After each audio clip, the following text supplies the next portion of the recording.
এক পরিচিত জন এই তালটা দিল আর দিয়ে বলল এটা তাদের গাছের তাল, খেয়ে দেখতে।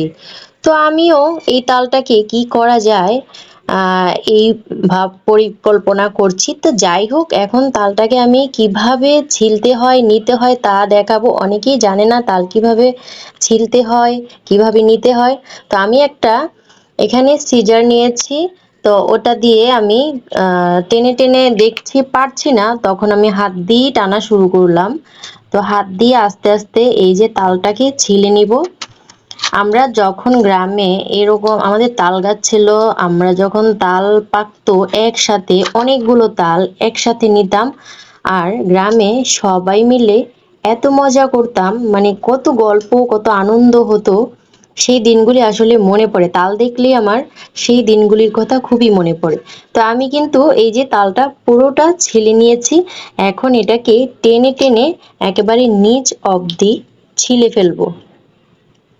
এই যে দেখেন কিভাবে তাল ছিলি। তালের পিঠা খুবই মজা লাগে। আর এই যে এখন তো তালের সিজন, এখন তো তালের পিঠাই খাবো, তাই না? তো এই যে আমি প্রসেসিং করছি। এখন এটাকে একটু এখানে তিনটা বিচি হয়েছে আমার এই তালটা থেকে, দেখেন তিনটা বিচি হয়েছে। তো আমি এটাকে একটু খামচে খামচে এটাকে নরম করে নিয়ে যান, তা না হলে এটা নেওয়া যাবে না। তো আমি এটাকে এই যে খামচে খামচে নিচ্ছি, নরম করে নিলাম। তো এখন একটা বাটিতে এই যে নিব, বড় একটা বল নিবেন, এটাতে পানি দিবেন পর্যাপ্ত পরিমাণ পানি। আমি প্রথমে অল্প দিয়েছিলাম, পরে আরো পানি দিয়েছি। তালটা হবে থকথকে থকথকে করে নিবেন। আর তাল কিন্তু চুলায় দেওয়ার সাথে সাথে আবার পাতলা হয়ে যায়। তো এই কারণে তালটা ঘন করেই নিতে হয়। এই যে আমার তালের মিশ্রণটা দেখেন একেবারে কেমন থকথকে হয়ে গিয়েছে।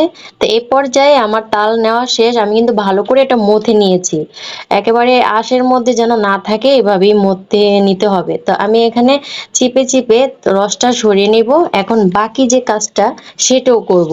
তো এই জন্য আমি একটা হাঁড়ি নিব। হাঁড়িতে একটা এরকম একটা ছাঁকনি, এই ছাঁকনিগুলো এখন সবার বাসায় পাওয়া যায়। এই এরকম একটা ছাঁকনি নিব, নিয়ে একেবারে সুন্দর করে এটাকে ডলে ডলে আর কি এভাবে ঘষে ঘষে একেবারে এটার ভেতরে যা থাকে রস সব বের হয়ে যাবে। তো এভাবে ঘষে ঘষে নিব, ঘষে ঘষে এটাকে আমি একেবারে পুরা রসটা তাল। আগের দিনে কিন্তু এই ছাঁকনিগুলো ছিল না, আমাদের মা দাদিরা দেখতাম বাঁশের ছাঁকনি দিয়ে এভাবে তাল চিপে চিপে রস বের করতে।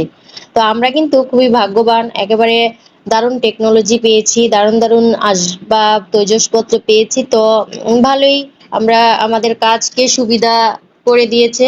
তো আমি এখন এই যে তাল থেকে আঁশটা বের করে নিব, পুরা তালটা ছেঁকে এই যে আঁশটা বের করে নিয়েছি যতটা, এখানে কিন্তু একটু আঁশ নেই। তো এখন আমি কি করব, একটা বোতলে রেখে দিব এভাবে। যদি পিঠা বানানোর প্রয়োজন পড়ে সাথে সাথে বানাতে পারেন, আর যদি মনে করেন যে অনেক দিন রেখে খাবেন, তাহলে এভাবে একটা বোতলে ভরে আপনি ডিপ ফ্রোজেন করে রেখে দিতে পারেন অনেক দিনের জন্য। তো ভালো লাগলে অবশ্যই লাইক কমেন্ট শেয়ার করবেন। আল্লাহ হাফিজ।